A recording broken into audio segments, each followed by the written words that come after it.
Ok, Génesis capítulo 3. Dice de la siguiente manera: pero la serpiente era astuta, más que todos los animales del campo que Jehová Dios había hecho, la cual dijo a la mujer: ¿con que Dios os ha dicho no comáis todo árbol del huerto? Y la mujer respondió a la serpiente: del fruto de los árboles del huerto podemos comer, pero del fruto del árbol que está en medio del huerto, dijo Dios, no comeréis de él ni le tocaréis, para que no muráis. Entonces la serpiente dijo a la mujer: no moriréis, sino que sabe Dios que el día que comáis de él, serán abiertos vuestros ojos y seréis como Dios, sabiendo el bien y el mal. Y vio la mujer que el árbol era bueno para comer y que era agradable a los ojos, y árbol codiciable para alcanzar la sabiduría, y tomó de su fruto y comió. Y dio también a su marido, el cual comió así con ella. Entonces fueron abiertos los ojos de ambos, y conocieron que estaban desnudos. Entonces cosieron hojas de higuera y se hicieron delantales. Y oyeron la voz de Jehová Dios que se paseaba en el huerto al aire del día. Y el hombre y su mujer se escondieron de la presencia de Jehová Dios entre los árboles del huerto. Mas Jehová Dios llamó al hombre y le dijo: ¿dónde estás tú? Y él respondió: oí tu voz en el huerto y tuve miedo, porque estaba desnudo y me escondí. Y Dios le dijo: ¿quién te enseñó que estabas desnudo? ¿Has comido del árbol del que yo te mandé no comieses? Y el hombre respondió: la mujer que me diste por compañera me dio del árbol, y yo comí. Entonces Jehová Dios dijo a la mujer: ¿qué es lo que has hecho? Y dijo la mujer: la serpiente me engañó y comí. Y Jehová Dios dijo a la serpiente: por cuanto esto hiciste, maldita serás entre todas las bestias y entre todos los animales del campo. Sobre tu pecho andarás y polvo comerás todos los días de tu vida. Y pondré enemistad entre ti y la mujer, y entre tu simiente y la simiente suya. Esta te herirá en la cabeza y tú le herirás en el calcañar. A la mujer dijo: multiplicaré en gran manera los dolores en tus preñeces. Con dolor darás a luz los hijos, y tu deseo será para tu marido, y él se enseñoreará de ti. Y al hombre dijo: por cuanto obedeciste a la voz de tu mujer y comiste del árbol del que te mandé, diciendo no comerás de él, maldita será la tierra por tu causa. Con dolor comerás de ella todos los días de tu vida. Espinos y cardos te producirá, y comerás plantas del campo. Con el sudor de tu rostro comerás el pan hasta que vuelvas a la tierra, porque de ella fuiste tomado, pues polvo eres, y al polvo volverás. Y llamó a Adán el nombre de su mujer Eva, por cuanto ella era madre de todos los seres vivientes. Y Jehová Dios hizo al hombre y a su mujer túnicas de pieles y los vistió. Y dijo Dios, Jehová Dios: y aquí el hombre es como uno de nosotros, sabiendo el bien y el mal. Ahora, pues, que no alargue su mano y tome también del árbol de la vida, y coma y viva para siempre. Y lo sacó Jehová del huerto de Edén para que labrase la tierra de que fue tomado. Echó pues fuera al hombre, y puso al oriente del huerto de Edén querubines y una espada encendida que se revolvía por todos lados, para guardar el camino del árbol de la vida. Oramos. Señor, quiero darte gracias, o queremos darte gracias en este día.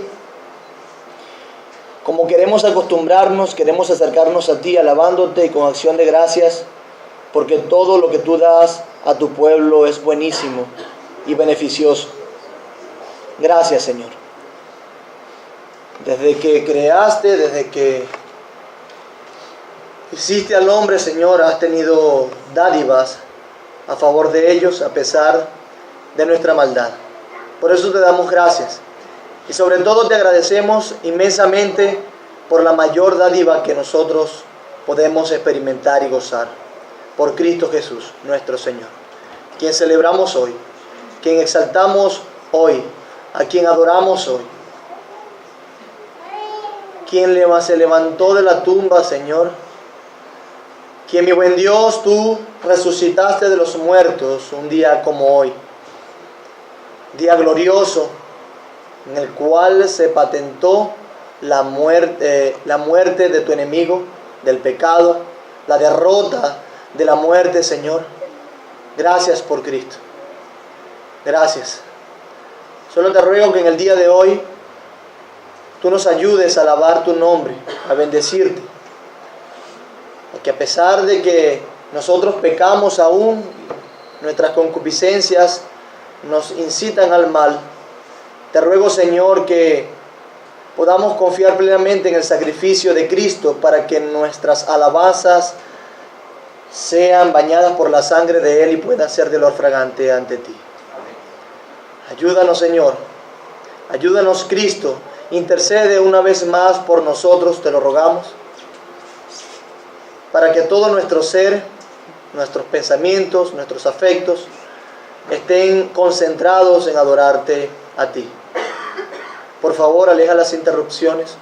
Por favor, Señor, te ruego que esto sea un tiempo muy íntimo, un tiempo donde podamos deleitarnos en la alabanza y en atender a tu palabra, un tiempo donde podamos celebrar que tú no solamente moriste, sino que resucitaste y que vendrás en algún momento, que recordaremos tu cuerpo molido en la cruz, tu sangre derramada, y que podamos pues hacer esta ordenanza para que llene de gracia nuestros corazones y hallemos consuelo, ánimo y amonestación para vivir una vida santa. Glorifícate en este día, Señor, te lo ruego, y oramos en el nombre de Cristo Jesús. Amén. Amén.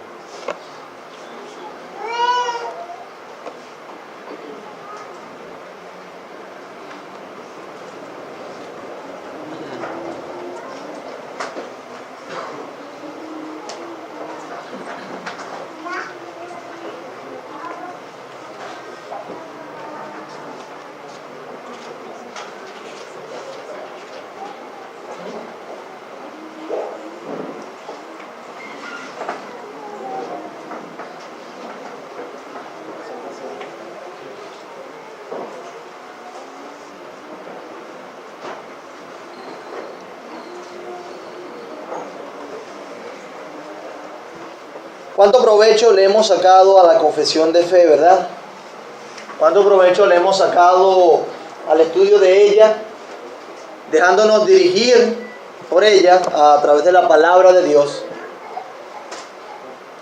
para sentar algunas bases que son fundamentales para nuestra vida de iglesia, para nuestra vida de piedad? Ha sido un buen tiempo de aprendizaje, entiendo. Por lo menos a mí me ha servido. ¿A usted le ha servido? Eso espero. Si no, renuncio.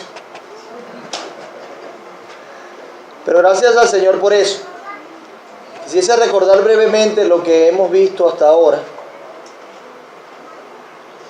Voy a echar mano de sus conocimientos para saber cuántos capítulos hemos visto hasta ahora. ¿Qué hemos visto? Vimos en primer lugar de las Sagradas Escrituras, ¿recuerdan? Tiempo provechoso donde aprendimos de la palabra de Dios, de la revelación especial de Dios, donde aprendimos por qué nosotros creemos en este libro como palabra de Dios, por qué creemos que ya cesó toda revelación de Dios. Aprendimos allí también que Dios inspiró su palabra plena y verbalmente, plenaria y verbalmente, en específico, completamente y en detalle. Aprendíamos también por qué no creemos en los libros que llamamos apócrifos. Perfecto. Fue de bastante provecho, de verdad, entre otras cosas. Aprendíamos también la diferencia entre la revelación, la iluminación. Es algo muy importante para nosotros. Pero justamente después vimos otro capítulo que también fue de bastante provecho. ¿Qué fue? De Dios y de la Santa Trinidad. Perfecto. ¿Qué aprendimos allí? Alguien que me ayude a recordar.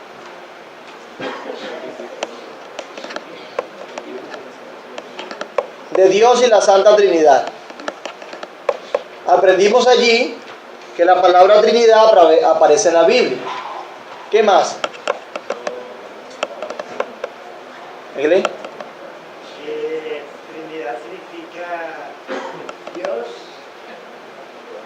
en tres personas con la misma esencia. Ok, perfecto. Pero la palabra Trinidad aparece en la Biblia. No. Aparece. Es un término que usamos para facilitar el entendimiento del Dios Trino, que a fin de cuentas es Dios en tres personas: Padre, Hijo y Espíritu Santo, con la misma esencia, consustanciales. Uno no es mayor que el otro en esencia, en divinidad. Al contrario, todos tienen la misma esencia, la misma autoridad, la misma divinidad. Pero Dios administrativamente se presenta como un Dios trino, pero ontológicamente o en esencia son lo mismo. Aprendíamos también de varias herejías, nos enseñaba nuestro hermano Alberto Ochoa, que se presentan con respecto a esta doctrina. Algunos dicen que Jesús no es Dios, que Jesús no es creador, sino que es criatura, que es creado. Hablan del Espíritu Santo otros de una mala manera. Habla simplemente otros que cada una de eso que nosotros llamamos personas son manifestaciones de Dios, pero es un solo Dios. Nosotros decimos es un solo Dios en tres personas. No son manifestaciones de Dios, no son fantasmas. Y rebatimos entonces el argumento gnóstico de que Cristo no vino en carne. Al contrario, nosotros decimos Cristo es Dios y Cristo es hombre. Él vino en carne. Y todo aquel que crea diferente, el apóstol Juan le llama anticristo.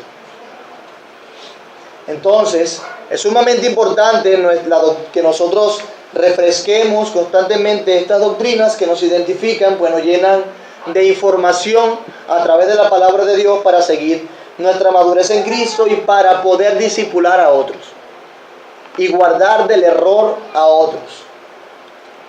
Después que hablamos de Dios y de la Santa Trinidad, ¿de qué hablamos? ¿De qué? De los decretos de Dios.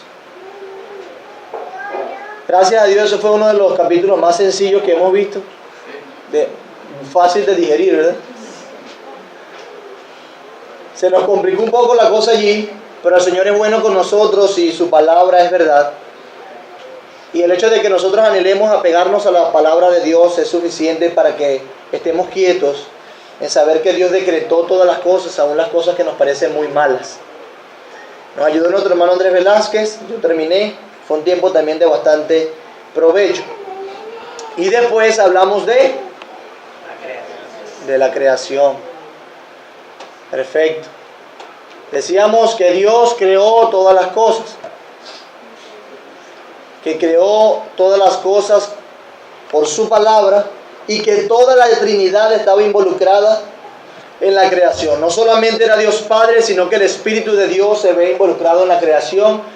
Y el apóstol Pablo nos dice que Cristo, por causa de Cristo y a través de Cristo fue que fueron hechas todas las cosas. De hecho, para Él, por Él y para Él, para su gloria.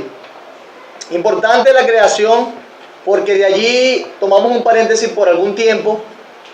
Entendíamos que nuestra antropología iba a definir lo que creíamos ahora con respecto a diferentes temas, es decir, lo que creemos acerca de la creación del hombre, de la constitución del hombre, de la historia del hombre. Lo que creemos acerca de eso iba a definir lo que nosotros creemos ahora con respecto a los diferentes temas y, bueno, cosas raras que están saliendo. Aprovechando ese paréntesis, hablamos de qué. ¿Qué otra teoría, qué teoría está en contraposición a la teoría creacionista?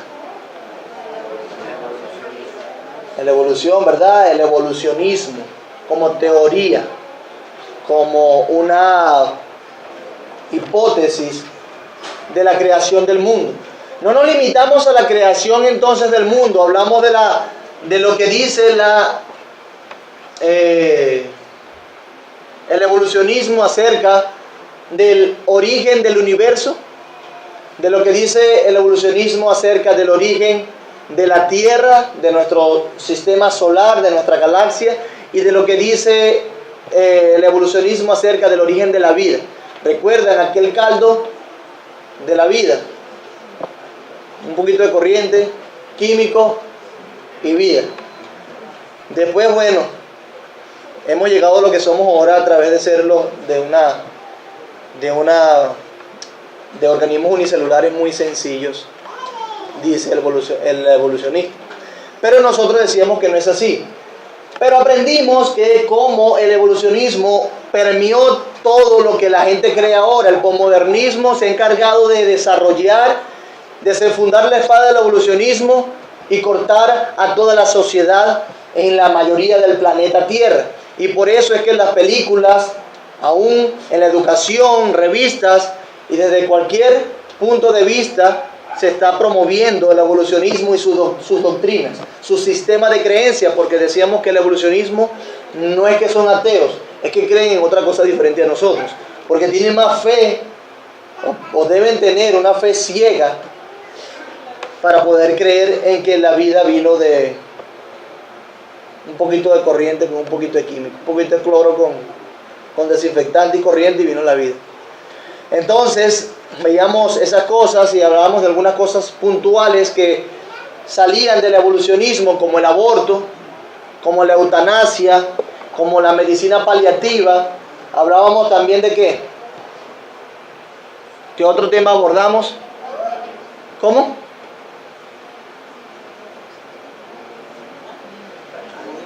Hablamos del marxismo también.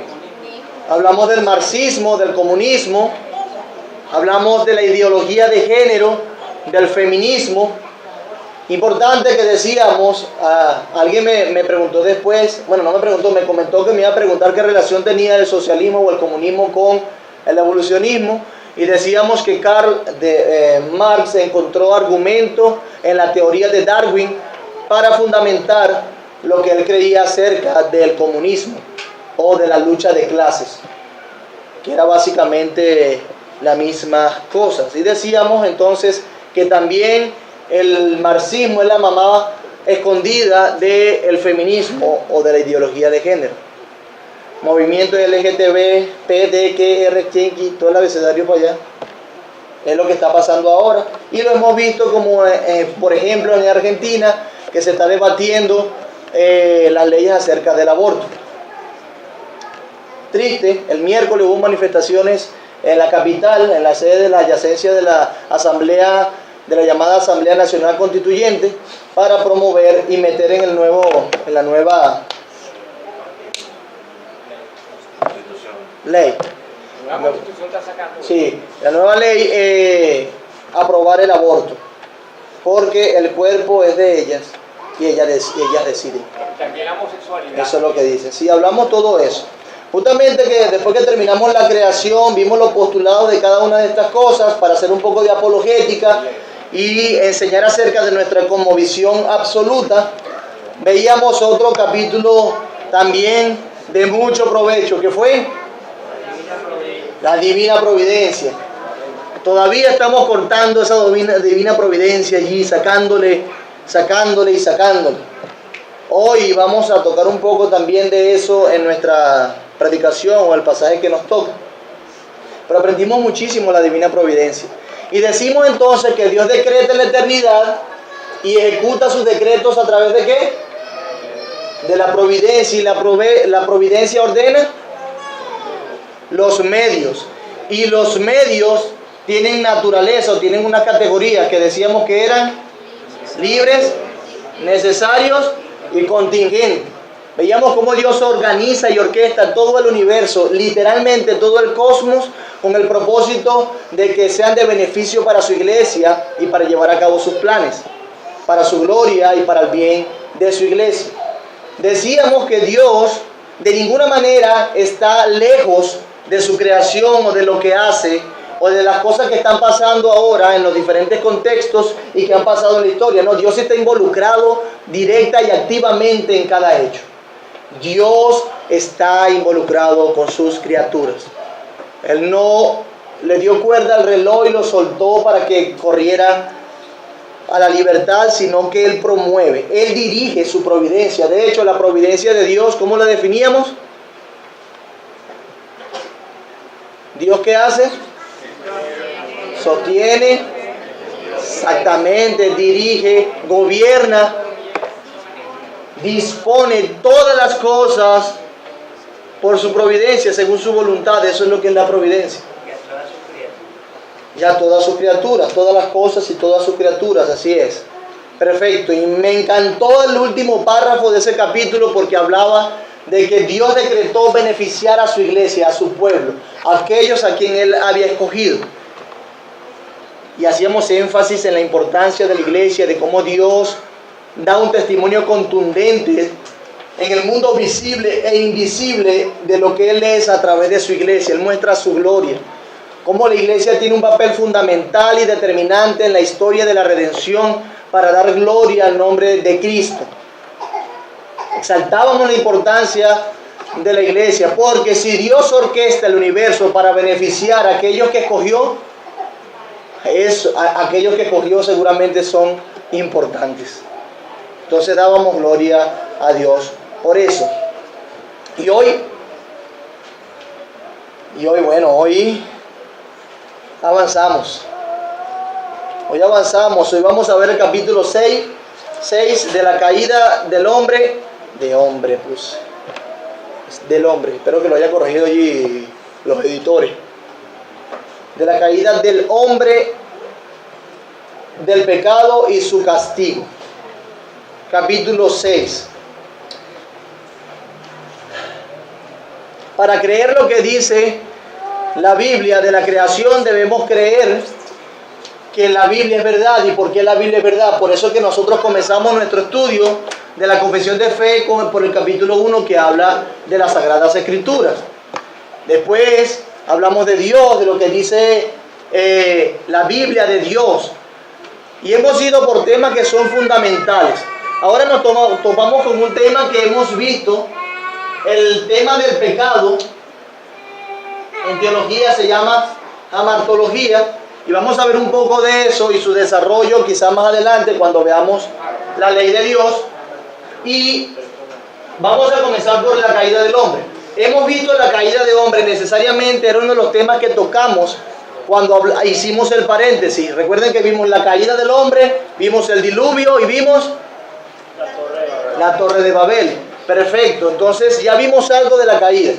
Entonces, como ya tenemos conocimiento de ello, mencionamos algo de la caída también en la providencia para decir que Dios aún orquestó eso en la eternidad. Vamos a ver en detalle entonces lo que nos dice la confesión. Vamos a sacarle un poquito más de jugo a esto. Y vamos a usar el sistema que propone o la estructura que propone Sam Waldron en su comentario de la Confesión de Londres de 1689. Este capítulo, como introducción o para ir un poco más cerca de este capítulo, debo decir que abordará la desobediencia de Adán y Eva y el cambio drástico que le causó a ellos y a su posteridad. Este párrafo comienza revisando el estado de la humanidad antes de la caída, como se afirma en el capítulo 4 de la creación. Dios creó el hombre recto y perfecto y le dio una ley justa, escrita en su corazón, y una ley particular para no comer del fruto prohibido, que era para la vida si ellos lo hubieran guardado. Entonces ese es el escenario en el que ocurrió la caída, y a pesar del aparente mejor o lo aparente de las mejores circunstancias y la más clara de las instrucciones, Adán no permaneció mucho tiempo en este honor de estar sin pecado. ¿Quién me ayuda a leer el párrafo 1 del capítulo 6? A pesar de que Dios creó al hombre recto y perfecto y le dio una ley justa, hubiera sido para vida si pudiera guardarla, y amenazó con la muerte su transgresión, el hombre no la honró por mucho tiempo, usando Satanás la sutileza de la serpiente para subyugar a Eva y luego a través de ella sujetó a Adán, quien sin ninguna coacción deliberadamente transgredió la ley bajo la cual habían sido creados, y también el mandato que les había sido dado al comer del fruto prohibido, lo cual agradó a Dios permitir conforme a su sabio y santo consejo, habiéndolo ordenado con el propósito de que fuera para su propia gloria. Amén. Amén. Ok. Ese es nuestro párrafo. Tengan sus Biblias abiertas, pendientes para buscar los versículos que vamos a buscar. Estemos atentos. Entonces, Charles Waldron propone en su sistema o en su estructura, primero el marco general de la caída, donde en el marco general de la caída habla de la integridad inicial, de la contingencia y la brevedad. Y él dice que ese marco de la caída era un marco de honor. Pero eso hablando de la primera parte del primer párrafo. Para seguir en la segunda parte del primer párrafo, él dice o describe esta parte como la descripción particular de la caída. Señala la ocasión de la caída, la manera de la caída, la esencia de la caída, la sustancia de la caída y el permiso de la caída. Estas cosas son importantísimas porque si las tenemos claro podremos discernir e interpretar otras partes de la Biblia con más acertadamente. La podremos interpretar mejor. Así que, como todo, prestemos atención a esto. El marco general de la caída. Dios creó al hombre en este honor. ¿Cuál fue el honor en que Dios creó al hombre? A su imagen y de su semejanza, pero también lo crea sin pecado, bueno, perfecto, justo. Por eso es que debemos, al hablar del marco general de la caída, hablar de la integridad. La confesión de fe responde esto de una manera sencilla. Dios creó al hombre en este honor, recto y perfecto, y le dio una ley justa para vida. Eso es lo que aprendíamos, que dice Eclesiastés 7:29. He aquí, solamente esto he hallado, que Dios hizo al hombre recto, pero ellos buscaron muchas perversiones. Perfecto. El predicador aquí enseña, es importante ver cómo el versículo comienza. Esto es hallado. O sea, yo he encontrado esto.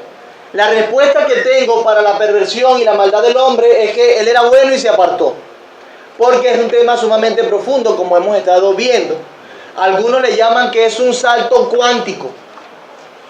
Es enorme el salto de que una persona pura y perfecta, sin concupiscencia, pudiese dar ese salto cuántico a pecar.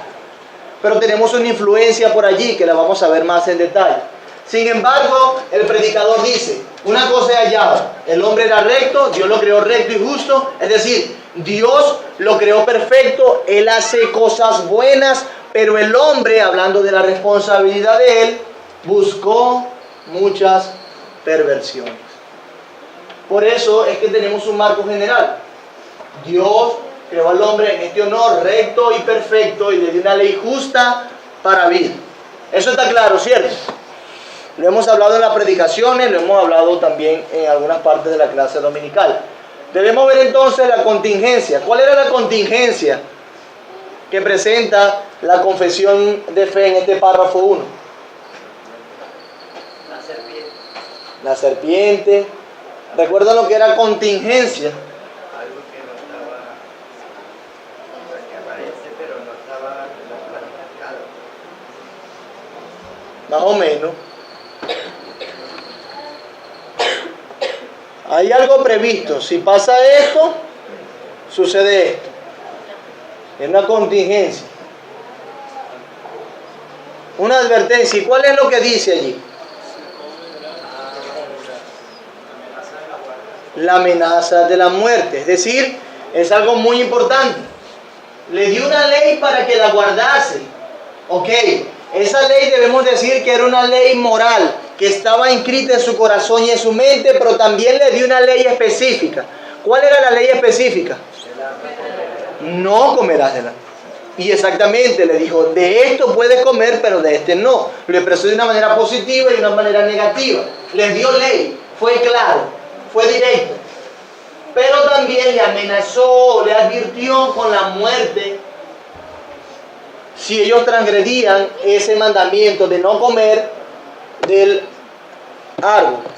Génesis 2, 16, 17, ¿qué dice? Hay una contingencia clara allí. Y mandó Jehová Dios al hombre, diciendo, de todo árbol del huerto podrás comer, mas el árbol de la ciencia del bien y del mal no comerás, porque el día de que él comiere ciertamente morirás. Perfecto, gracias Samuel. Así es, vemos allí entonces la advertencia. Hay un mandato, hay una ley y hay también una advertencia. Como bien dice, amenazó con la muerte. Le dijo, le advirtió de la consecuencia que tendría la desobediencia de eso.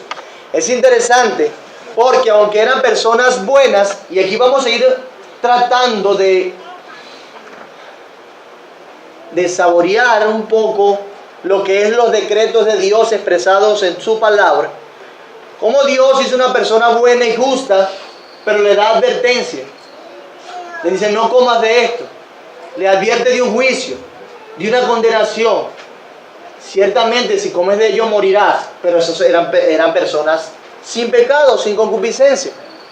Y entonces le da la contingencia en clara en Génesis 2, 16, 17. Y debemos entonces destacar un punto que la confesión de fe toca, que es el punto 3, que hablando de la brevedad.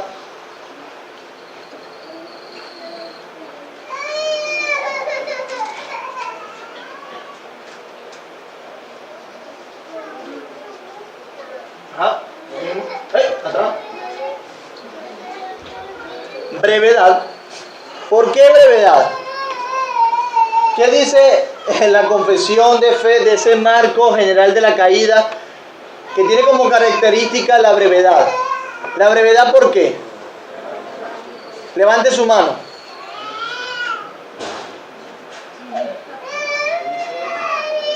Mananasi.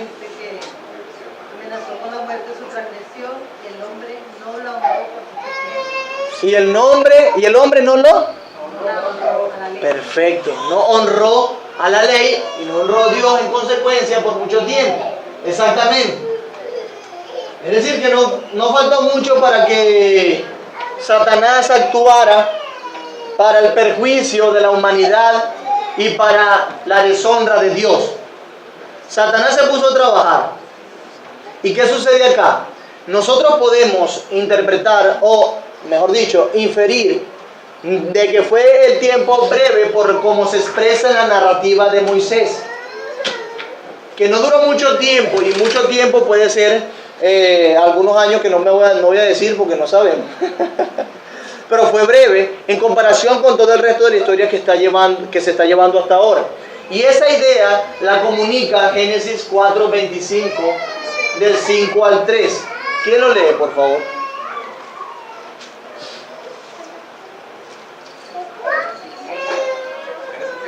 Génesis 4:25 hasta el 5:3. Y conoció de nuevo Adán a su mujer, la cual dio a luz un hijo y llamó su nombre Set. Ok. Porque Dios, dijo ella, me ha sustituido otro hijo en lugar de Abel, a quien mató Caín. Y a Set también le nació un hijo, llamó su nombre Enos. Entonces los hombres comenzaron a invocar el nombre de Jehová. Este es el libro de las generaciones de Adán, el día en que creó Dios al hombre, a semejanza de Dios lo hizo. Varón y hembra los creó, y los bendijo llamó el nombre de ellos Adán, el día en que fueron creados. Y vivió Adán 130 años y engendró un hijo a su semejanza conforme a su imagen y llamó su nombre Set. Perfecto. Vamos a echar unos cálculos ahí sencillos. ¿Cuántos años vivió Adán? 130 y engendró a su hijo a su semejanza conforme a su imagen y lo llamó su nombre Set, ¿cierto? Set viene, según la narración, después de Caín y Abel. ¿verdad? Pero fíjense que Caín mata a Abel y después es que tienen a Set. Y estamos hablando en unos 130 años. ¿Sí se fijan? Entonces, para que Caín pudiese matar a Abel, el pecado ya tuvo que haber estado afectando, ¿cierto? ¿Por qué? Porque hubo muerte. Eso quiere decir entonces que fue un tiempo breve, a la luz de la narrativa, no duró más de 100 y algo de años, según esto, para que la serpiente tentara a la humanidad y cayera. No sabemos el tiempo exacto, solamente sabemos que en estándares de historia y de cronología es un tiempo breve. Es un tiempo breve y eso es lo que quiere destacar la confesión de fe. Entonces, hablando del marco general de la caída, ellos estaban viendo, Dios creó al hombre perfecto, santo, justo, le dio una ley, le advirtió y no duró mucho para transgredirla. No duró mucho para transgredirla. ¿Ok? Ahora debemos hablar de la descripción particular de la caída. Ok, para que hubiese una caída, para que hubiese pecado, necesitamos una condición idónea para que haya pecado, y eso es que no había pecado. Y de eso es que hablamos ahorita. Son cosas que hemos visto y que han estado claras. Pero vamos a ver en detalle la descripción particular de la caída.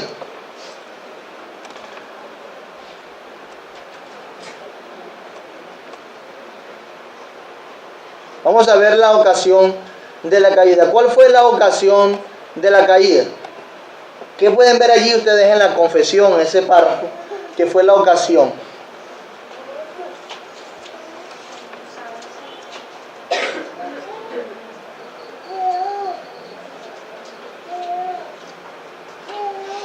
Usando Satanás la sutileza de la serpiente para subyugar a Eva y luego a través de ella seduciendo a Adán.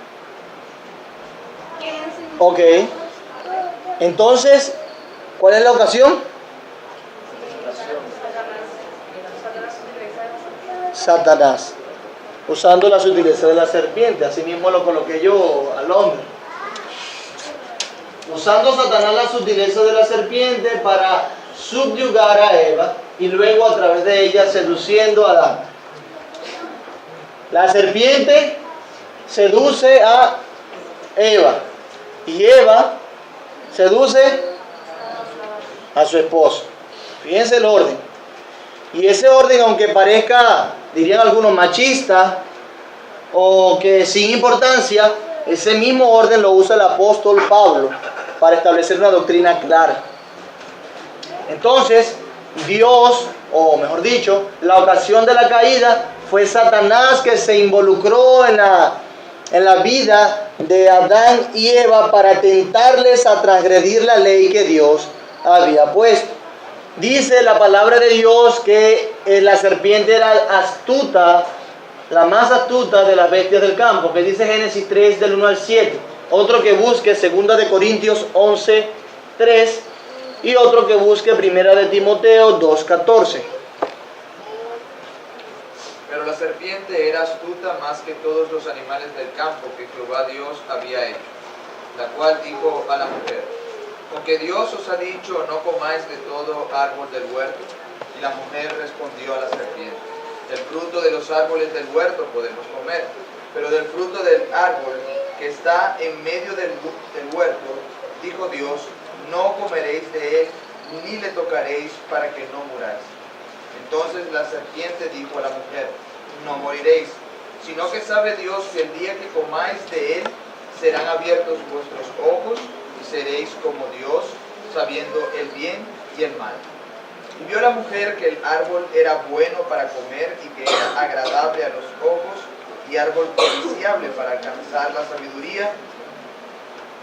Y tomó de su fruto y comió, y dio también a su marido, el cual comió así como él. Entonces fueron abiertos los ojos de ambos y conocieron que estaban desnudos. Entonces cosieron hojas de higuera y se hicieron delantales. Perfecto, gracias mi hermano. La astucia de la serpiente llevó a usar la información que Dios le había dado a Eva, la distorsiona y al distorsionarla la vuelve una media verdad, seduce y la mujer cae. Fíjense que Satanás tuvo que hablar bien del hombre o de la mujer y hablar mal de Dios. Presenta a Dios como si no quisiese tener competencia. Si él sabe que va a ser como él, entonces por eso es que no quiere que comas de eso. Entonces lo que están haciéndote es una maldad, pues. Tú vas a ser como él. Pero no, la ley y los mandamientos no son para el perjuicio del pueblo de Dios. Son para su bien. Y cada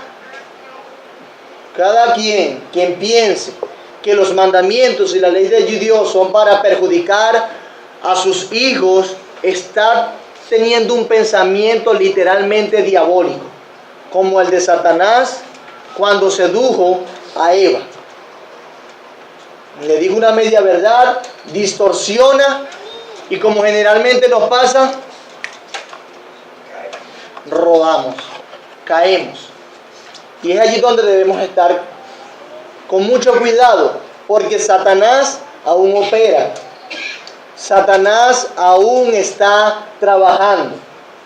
Aunque él no es omnipresente, él trabaja con sus secuaces, él trabaja con los demonios y con los espíritus malos que preside y gobierna la mente del mundo. Gobierna las corrientes de este mundo. Por eso que le dice Efesios que es el príncipe de la potestad del aire. Y es un poder y es una operación, es una entidad que nosotros no debemos ni subestimar ni olvidar. No debemos considerarla. Por eso es que dice Santiago, someteos a Dios y resistid al diablo. Aunque nosotros no seamos de esas personas sensacionalistas o carismáticas que ven demonios en todos lados, animistas y entre otras cosas, sí creemos que Dios en algún momento condenó a Satanás y que es un ángel caído y que está operando y que anda como león rugiente buscando a quien devorar. Por eso debemos estar pendientes aún de las circunstancias que podría ponernos Satanás para estimular nuestras concupiscencias y resistirle, porque vemos la habilidad que tiene, porque es muy astuto. De hecho, se viste como ángel de luz. Tiene una astucia demasiado alta que nosotros subestimamos muchas veces y caemos de rollito frente a él. ¿Por qué? Por creer que todo lo que brilla es oro, pero no es así. Y eso fue lo que pasó con Eva. Y esa fue la ocasión de la caída. Aunque ellos no tenían concupiscencias para ser seducidos, sí hubo una tentación de parte de Satanás. Él los sedujo. Lo que hablábamos ahorita, el salto cuántico se da cuando nos ponemos a pensar de cómo alguien sin concupiscencia puede caer en pecado, pero hubo una estimulación externa inicialmente con Adán y Eva. Ahora nosotros estamos en un mayor peligro porque no solamente tenemos estimulaciones externas, sino que también la tenemos internamente. Decíamos que es nuestro enemigo o el traidor. Creo que John Owen le llama así, el traidor que tenemos dentro. ¿Qué dice 2 Corintios 11:3? Pero temo que como la serpiente con astucia engañó a Eva, vuestros sentidos sean de alguna manera extraviados de la sincera fidelidad a Cristo. Si se fijan, vuelvan a leer, mi hermana, por favor. Pero temo que como la serpiente con su astucia engañó a Eva, vuestros sentidos sean de alguna manera extraviados de la sincera fidelidad a Cristo. Nuestros sentidos sean extraviados de la sincera fidelidad a Cristo. Y Pablo temía esto en los Corintios, que fuesen seducidos por la misma persona que sedujo a Eva, porque sabía de su astucia. Y cuando hablo de que saber esto, ese orden, Satanás tienta a la mujer y la mujer tienta a su esposo y caen. Veamos qué dice 1 Timoteo 2:14. Ya te vi, Fidel. Además, no fue Adán el engañado, sino la mujer. Y ella, una vez engañada, incurrió en pecado. ¿Alguien sabe en qué contexto está ese versículo? Levante su mano y me diga, por favor. Tiago, ¿me vas a explicar? ¿Cómo? Sí, está dando algunas directrices acerca de la mujer y también de los hombres. A los hombres les manda a orar, que levanten manos santas. Y a las mujeres, vamos, ¿quién fue el que leyó mi hermana Silvia? Léalo entonces un poquito más arriba, porque parece que no nos acordamos. Desde el 2:1. ¿Sí? Así que recomiendo ante todo que se hagan plegarias, oraciones, súplicas y acciones de gracias por todo, especialmente por los gobernantes y por todas las autoridades, para que tengamos paz y tranquilidad y llevemos una vida piadosa y digna. Esto es bueno y agradable a Dios nuestro Salvador, pues Él quiere que todos sean salvos y lleguen a conocer la verdad. Porque hay un solo Dios y un solo mediador entre Dios y los hombres, Jesucristo hombre, quien dio su vida por rescate por todos. Este testimonio Dios lo ha dado a su debido tiempo, y para proclamarlo me nombró heraldo y apóstol. Digo la verdad y no miento. Dios me hizo maestro de los gentiles para enseñarles la verdadera fe. Quiero pues que en todas partes los hombres levanten las manos al cielo con pureza de corazón, sin enojos ni contiendas. En cuanto a las mujeres, quiero que ellas se vistan decorosamente con modestia y recato, sin peinados ostentosos, ni oro, ni perlas, ni vestidos costosos, que se adornen más bien con buenas obras, como corresponde a mujeres que profesan servir a Dios. La mujer debe aprender con serenidad, con toda sumisión. No permito que la mujer enseñe al hombre y ejerza autoridad sobre él. Debe mantenerse ecuánime, porque primero fue formado Adán y Eva después. Además, no fue Adán el engañado, sino la mujer, y ella, una vez engañada, incurrió en pecado. Pero la mujer se salvará siendo madre y permaneciendo con sensatez en la fe, el amor y la santidad. Gracias, hermano. Él está dándole instrucciones a la iglesia de Éfeso y a su encargado, que era Timoteo. Siendo eso así, él dice y destaca el hecho de que él fue hecho heraldo a los gentiles, maestro para comunicarle la verdad, y hace énfasis, digo verdad y no miento, las cosas son así, para enseñarle la verdad de Dios, del Evangelio. Y esa verdad de Dios, del Evangelio, tiene implicaciones prácticas. Por eso es que él continúa justamente después diciendo, los hombres que oren sin contienda, sin malicia, levanten manos santas. Las mujeres, y empieza a hablarle a las mujeres, quieren que se vistan de una manera, que se cubran de una manera, que se arreglen de una manera, y que además no ejerzan autoridad sobre el hombre a través de la enseñanza pública. ¿Por qué? Dice él, porque Dios estableció un orden. Es un argumento de la creación teológico, no es un argumento contextual, que es lo que confunden algunos. Por eso nosotros creemos que no hay pastoras, por eso creemos que no hay avispas, porque si no son obispos, son avispas, apóstolas. No creemos en eso porque Dios estableció un orden claro, que está allí marcado, que aprenden sumisión y ecuánime, dice esa versión. De manera que es algo sumamente importante ese argumento. Y dice, además, si no quedó claro, la mujer fue la que fue engañada, no el hombre, primeramente. ¿Ven por qué es importante el hecho de que nosotros entendamos que Satanás tenta a la mujer y la mujer engañada seduce al hombre y lo insta a comer? Porque tiene implicaciones prácticas en el orden de la iglesia. Y Pablo lo que quiere hacer es prevenir de que cosas como la que sucedieron en la creación sigan pasando con la misma contundencia que tuvo la creación. Guardemos el orden, honremos a Dios y nos evitaremos muchísimos problemas. Muchísimos problemas.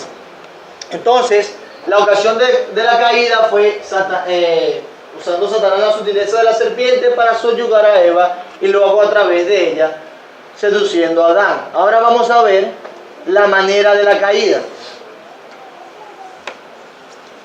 ¿Está bien? Vamos a decirlo de una vez. La manera de la caída. ¿Qué dice Génesis 3, 6 y 7 de nuevo?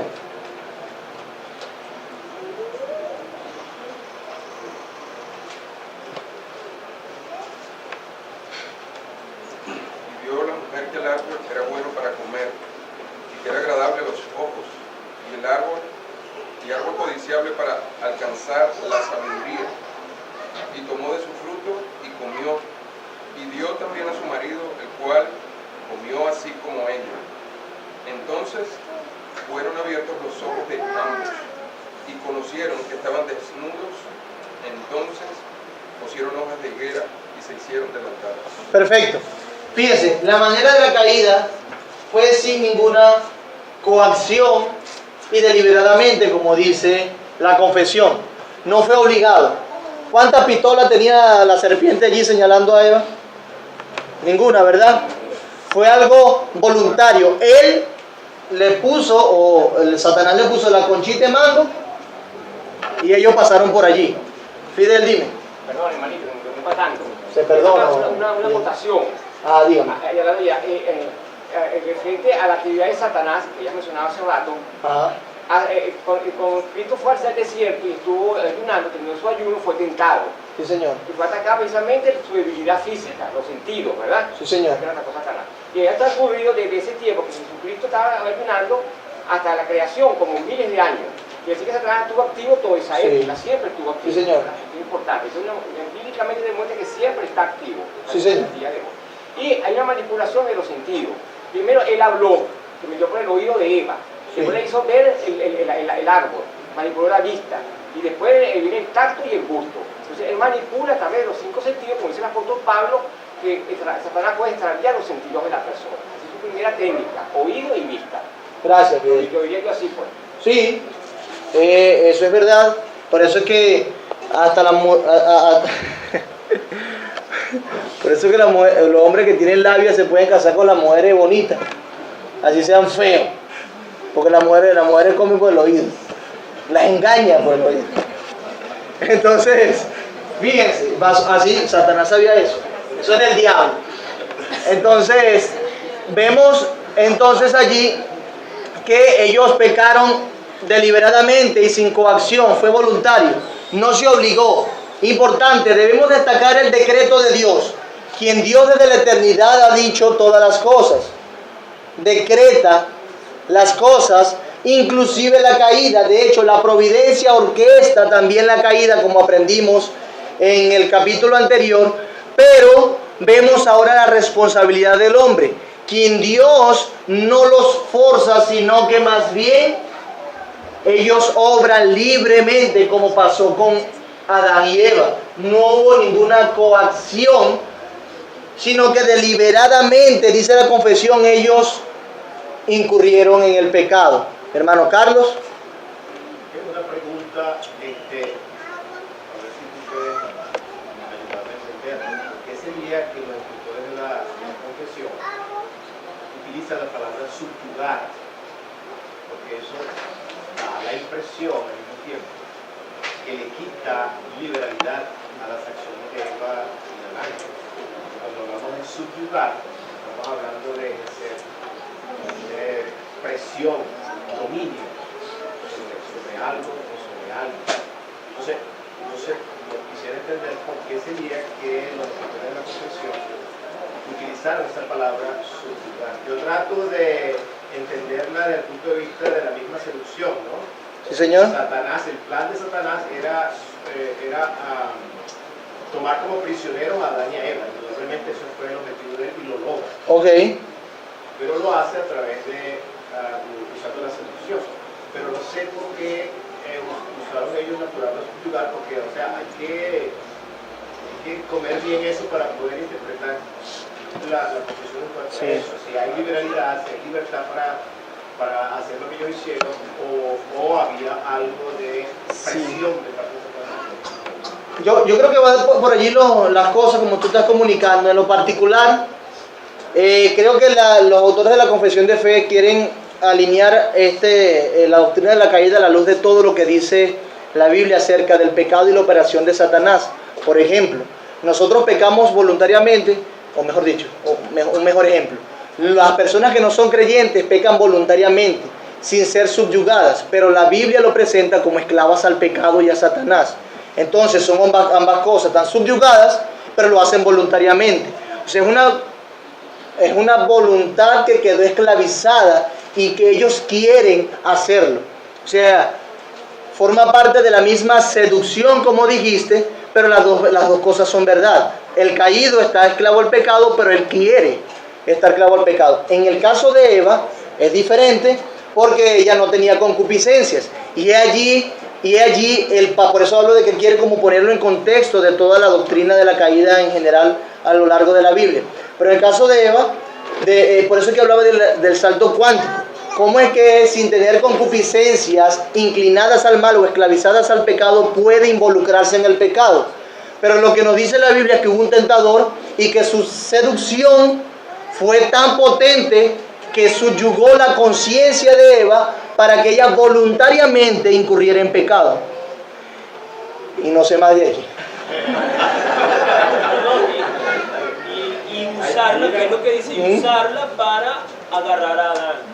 Porque es lo que otro que agrega. No, claro, al punto. Pero el punto de subyugar es como que tengo a alguien aquí, ahora yo como ya te tengo con esto. Como un rey. Ahora que te tengo, te uso para agarrar a aquel. Sí, porque forma parte de la misma tentación, claro. En eso que estás explicando está muy bien. El asunto es que, por supuesto, como bien lo dice, Eva no estaba, decimos nosotros que no tenía concupiscencia. Recuerda que la vez pasada definimos concupiscencia como sencillamente los deseos. Sí, señor. Los deseos buenos. Y aún muchas veces los deseos buenos son o conllevan a pecado.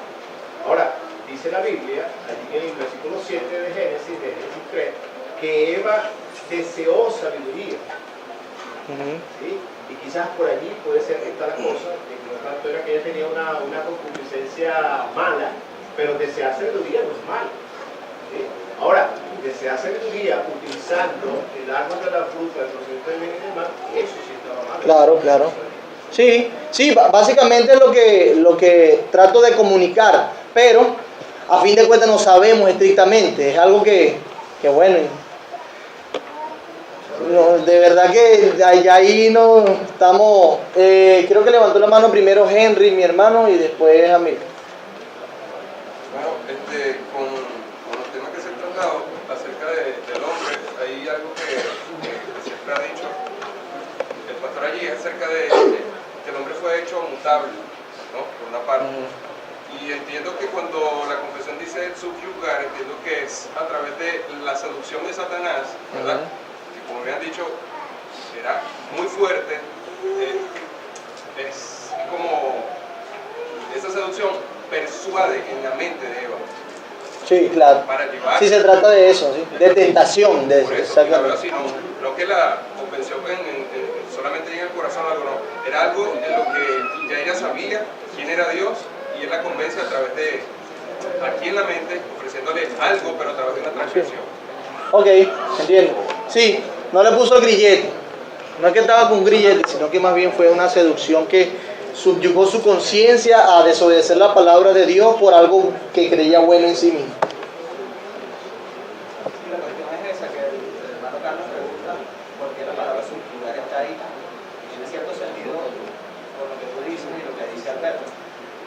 claro, ese texto no dice la serpiente seduce primero y luego subyuga a Eva, dice subyuga, claro, pero utilizó la tentación para poder esclavizarla, es el fin principal. Para ganarla. Para ganar. Pero ya había cometido el pecado, al cometer el pecado queda esclava. Claro, exactamente. Y ese es el punto, claro. Esa es la herramienta que utiliza según Alberto para engarzar. Sí, es un lazo, es una le prendió. Parece tener sentido que la palabra esté ahí, no sé. Claro, no, perfectamente, pero en ese sentido yo creo que tiene lugar, porque eso es lo que hace, tienta y seduce.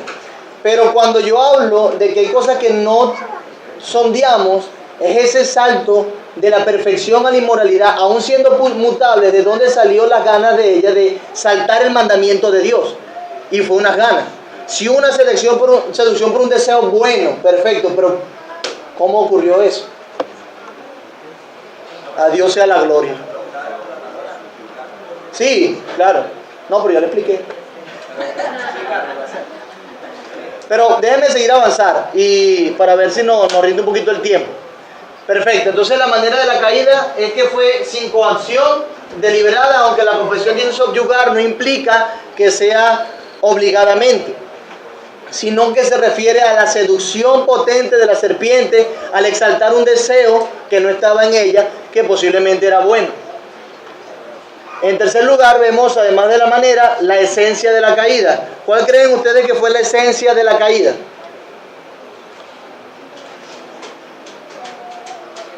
El querer ser como Dios. Sí, más o menos, sí, más o menos. Tener la sabiduría. Comer del fruto prohibido. Bueno, yo creo que la esencia de la caída es la transgresión de la ley. La humanidad cae en Adán y Eva por transgredir la ley, bajo la cual habían sido creados, y también el mandato que se les había sido dado. Aprendimos que hay una ley natural en nosotros, que es la ley moral de Dios en la mente, que también estaba en Adán y en Eva, pero había una ley específica, que era no comerás. Entonces, la esencia de la caída fue transgredir esa ley, como nos lo dice también Génesis 3, 6, 7. A diferencia de la sustancia de la caída, que sustancialmente lo que ejecutó la caída fue el comer del fruto prohibido. Este 2 no es de segunda de Génesis. Este 2 es del párrafo, el superíndice que lo dejé allí. Entonces, Génesis 3, 6, 7 nos habla de la esencia de la caída. Ellos transgredieron la ley de Dios, pero también nos habla de la sustancia de la caída, que fue comer del fruto prohibido. ¿Cómo se consumó esa caída, ese pecado? Comiendo del fruto. Comiendo del fruto prohibido. Y entonces entra la sustancia de la caída. Y en quinto lugar, debemos ver, no menos importante, el permiso de la caída. Y dice la confesión de la siguiente manera: ¿qué agradó a Dios? Permitir la caída. A Dios le agradó permitir, conforme a su sabio y santo consejo, habiéndolo ordenado con el propósito de que fuera para su propia gloria. Siempre el argumento más común que se usa cuando hablamos o cuando leemos libros de teología propia o de la doctrina de Dios es que los atributos de Dios brillan y resaltan y son más exaltados en ese telón negro del pecado. Algunos usan el ejemplo de que los diamantes se miran con un fondo negro. Es decir, el diamante de los atributos de Dios brilla y se ve mejor, mucho más nítido en el fondo negro del pecado. Y por eso es que quizás también los autores de la confesión dicen que a Dios le agradó para su propia gloria. Él ordenó permitir, conforme a su sabio y santo consejo, habiéndolo ordenado antes, para su gloria. Eso lo dice Romanos 11, 32, 34. ¿Quién lo lee? Y otro que busque Hechos 2:23 y otro que busque Hechos 4:27 y 28. Romanos 11, 32, 34. Dice así: porque Dios sujetó a todos en desobediencia para tener misericordia de todos. Oh profundidad de las riquezas de la sabiduría y de la ciencia de Dios, cuán insondables son sus juicios e inescrutables sus caminos. Porque ¿quién entendió la mente del Señor? ¿O quién fue su consejero? ¿O quién le dio a él primero para que le fuese recompensado? Porque de él, y por él, y para él son todas las cosas. El Y a la Señor. gloria por los siglos. Amén. Perfecto.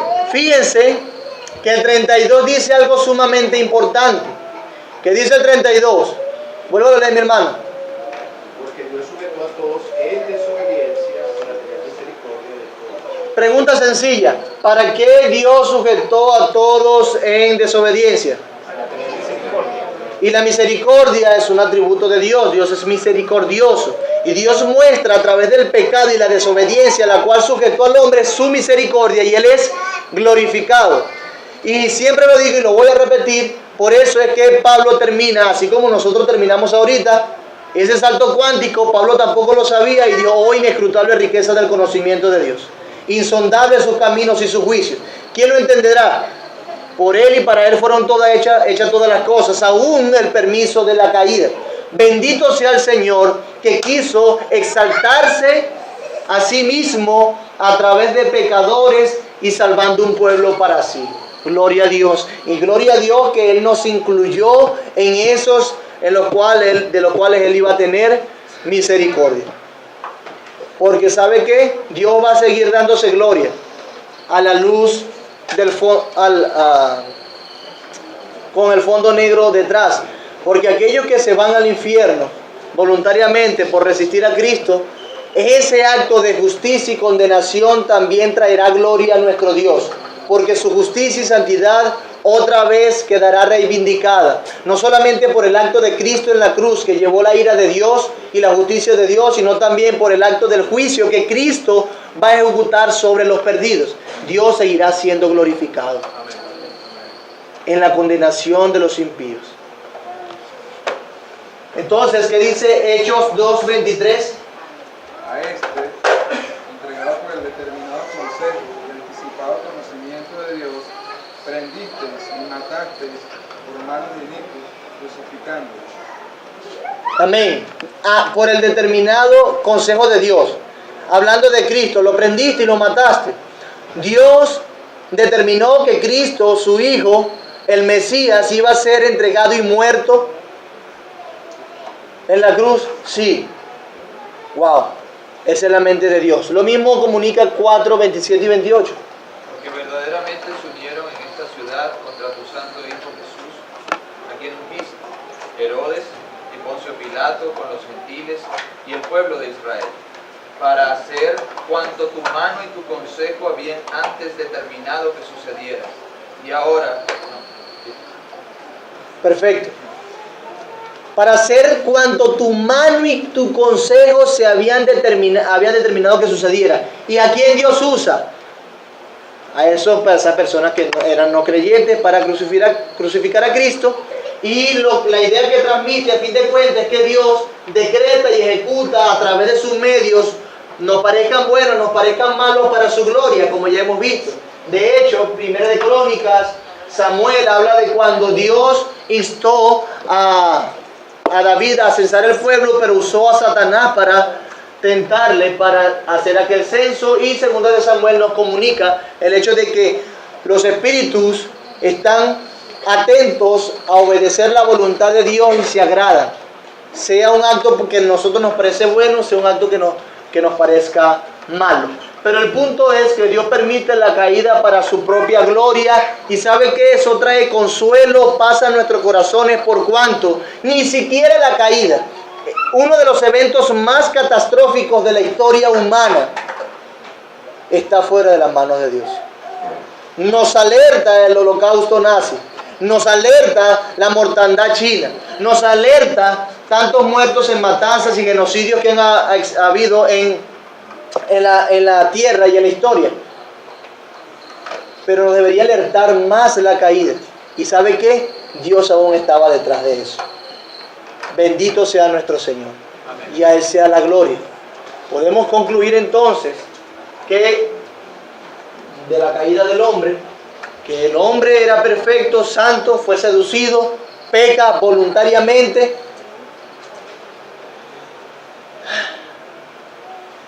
Y eso redundó para la gloria de Dios. Amén. Vamos a orar. Gracias, Señor, por tu palabra. Síguenos ayudándonos en esto, que lo hemos visto muchas veces. Glorifícate en nosotros, ayuda a nuestra mente y trae paz, alivio y satisfacción al entender que tú gobiernas todas las cosas, aún lo que nos parece más trágico, aún lo que nos parece más difícil, Señor. Gracias, en Cristo Jesús. Amén.